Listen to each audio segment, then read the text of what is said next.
ကဲတင်ငယ်ချင်းတွေဒါနှစ်ကသီးကတ်လေးတွေဗျာနော်နှစ်ကသီးမှာမထွက်ဘူးဆိုတော့မန့်တဲ့လူတွေ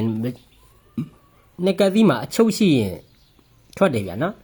်ကျွန်တော်နှစ်ကသီးပြမယ်ဆိုရင်အချုပ်မပါဘူးဘယ်တော့မှမပြတယ်အချုပ်ရှိမှပြတာနော်စိုက်မြင်နိုင်ပြတာလည်းမဟုတ်ဘူးအချုပ်မရှိရင်မပြတယ်စိုက်တစ်စိုက်မှာအချုပ်ရှိလို့ပြတာဗျာနော်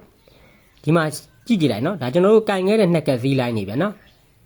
်ဒီမှာ6နဲ့ဆိုတဲ့ကဏ္ဍလေးကသူ့ရဲ့ဘေကိုတစ်ကြိမ်2ကြိမ်3ကြိမ်4ကြိမ်5ကြိမ်6ကြိမ်9ကြိမ်10ကြိမ်9ကြိမ်10ကြိမ်မှာသွားကြတာသူကြခဲ့တဲ့ဇောင်းဒီ4ခွန်နဲ့ပဲရိုက်တာတခြားကဏ္ဍမရိုက်ဘူး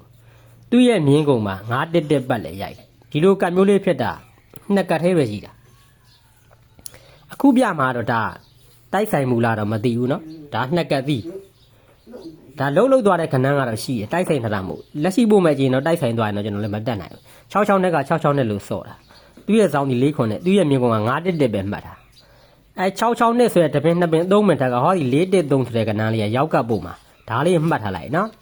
အဲကြတော့ဒီ66နဲ့က66နဲ့လို့ပြန်ကြရင်သူ့ဇောင်းဒီ4ခွန်နဲ့သူ့ဇောင်းဒီ9တက်တက်ဟောဒီ9တက်တက်ကိုဘယ်မှာပို့မှာတော့66နဲ့က66နဲ့လို့ပြန်ကြပြီးရင်1နှစ်2နှစ်3နှစ်4နှစ်5နှစ်မြောက်မှာဟောဒီမှာအထောက်က65လေးလို့ဇောင်းထိုးလိုက်တဲ့တပင်းကြောင့်မှာအဲ့ဒီ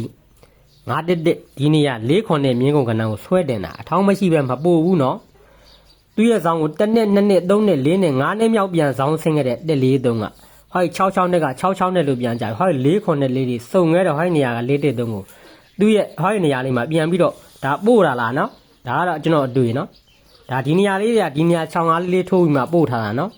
ဒါမပို့ဘူးလို့ပြောလို့မရဘူးအဲ့ဒါပထမကဒီချာလဲရှိုးကြည့်လိုက်အောင်နော်တမန်မန့်မှာဝင်ပြီးဗျံပဒမန့်နဲ့ကရဏဆရာမတီးဘူးမထင်နဲ့သိရနော်မပြောသားလို့နာမည်ထဲမှာပြောတာကျွန်တော် YouTube မှာတော့ကောက်တင်ထားရနော်ခင်ဗျားတို့တိုက်တိုင်းရိုင်းတဲ့ရောက်မှာကျွန်တော်တို့ကကန်းနာတစ်ပင်မဟုတ်ဘူးဆိုတော့ကျွန်တော်တင်ထားတဲ့စာသားလေးရှိတယ်နော်တိုက်တိုင်းရိုင်းမဲ့ကန်းနာတစ်ပင်မဟုတ်ဘူးနော်ဒီလောက်ကိုယ်စင်ကိုသိရနော်တမန်ကိုတိုက်ခိုက်စရာမလိုဘူးနော်အဲ့ကလနာဆရာဒီမှာ6 8တက်ဆိုတဲ့ကဏ္ဍလေးကနောက်တဲ့တပင်း2ပင်3ပင်4ပင်5ပင်6ပင်9ပင်10ပင်9ပင်10ပင်မှာပြန်ပြုတ်ကြတာသူ့ရဲ့ဆောင်ဒီ4 9နဲ့ပဲကျန်တာတွေကြည့်မနေနဲ့ဟောဒီမှာ66နဲ့တပင်း2ပင်3ပင်4ပင်5ပင်6ပင်9ပင်10ပင်9ပင်10ပင်ပြီ17ပင်သူ့ရဲ့ဘေးကနေ1 2 3 4 5 6 9 8 9 10ပင်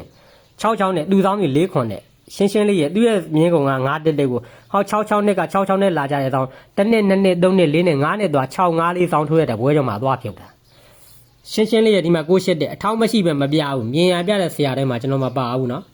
အထောက်မရှိပဲမပြဘူးမြင်ရမပြဘူးเนาะစိုက်မြင်ရင်ပြီးရောပဲဆိုပြီးတော့ဖြတ်လိုင်းနေရှိရတယ်ဒီတော့မှထည့်ပြရဆရာမဟုတ်ဖြတ်လိုင်းနေကြည့်တတ်တယ်ဒါပေမဲ့လို့ဆရာပညာသားအကုန်မပြဘူးเนาะဖြတ်လိုင်းရှိတယ်နားမလည်လာရဲလိုက်တင်ပေးလိုက်မယ်6 8တဲ့1 2 3 4 5 6 9 8 9 10ပြန်ဖြုတ်ကြဇောင်းမှာ4 9နဲ့ပဲဒီ6 8တက်က8 9တက်ပြန်ဆောင်းဆိုပြီး1နှစ်2နှစ်3နှစ်4နှစ်5နှစ်မြောက်ဟိုင်းမှာ6 5လေးလိုပဲဆောင်းထိုးခဲ့တော့ဟိုင်းမှာ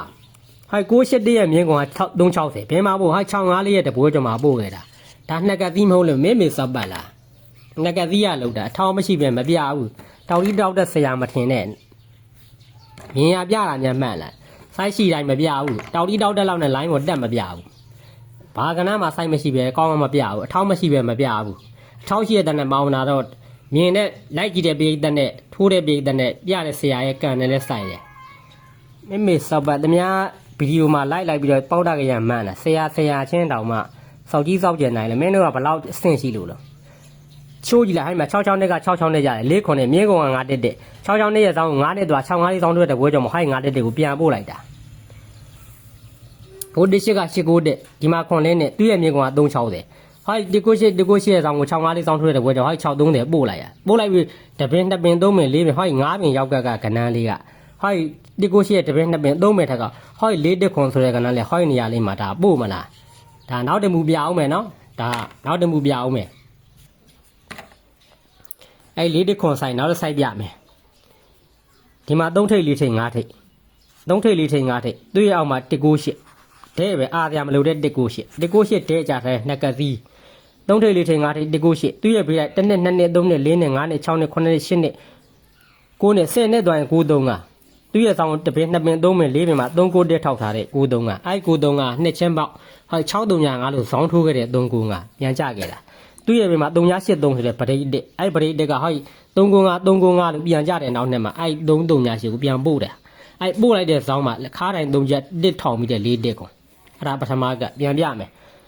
3ထိပ်4ထိပ်5ထိပ်198သူ့ရဲ့ဘေးလိုက်1နှစ်2နှစ်3နှစ်4နှစ်5နှစ်6နှစ်9နှစ်10နှစ်9နှစ်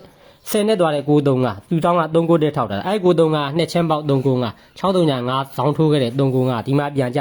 သူ့ရဲ့ဘေးက3830ပရိတ်တက်နောက်နဲ့မှာတွားပို့တာသူ့ရဲ့ဇောင်းကြီးတစ်ခါ3ချက်ထောင်နဲ့4တက်ကွန်အဲ့ဒါပထမကဒုတိယရောက်က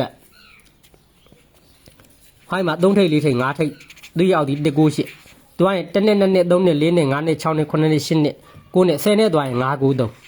အဲ့သူ့ရဲ့တောင်တပင်3ပင်4ပင်မှာဟိုက်3ကိုတက်ထောက်ထားရင်993အဲ့993ကနှစ်ချင်းပေါက်993ဟိုက်635ဇောင်းထိုးခဲ့တဲ့395ပြန်ကြသူ့ရဲ့ဘေးက2ခွန်နဲ့ကမနဲ့ကမွေးသီးထုတ်ခဲ့တာအောင်ခဲ့တဲ့2ခွန်နဲ့သူ့ရဲ့တောင်ကြီးဒါခါတိုင်းတစ်လေးလုံးထောင်ခဲ့တဲ့4တက်ကွန်ဒါမောင်းတာအောင်တာတော့ကန်တရားပဲနော်ဒါစိုက်ထောက်မပါအောင်မထင်နဲ့ထောက်ပါလို့ပြတာအထက်မှာလဲတစ်ခါ2ချက်ထောင်ပြီးတစ်ခါ3ချက်နဲ့ရိုက်တာဒီမှာတစ်ခါနှလုံးထောင်လာပြီး3လုံးထောင်ဖို့အတွက်ကိုအောင်မြင်ခဲ့တာ4တက်ခွန်နဲ့ခွန်တက်လေးဒါအာထိုးရမလို့နှစ်ကွက်ထိုး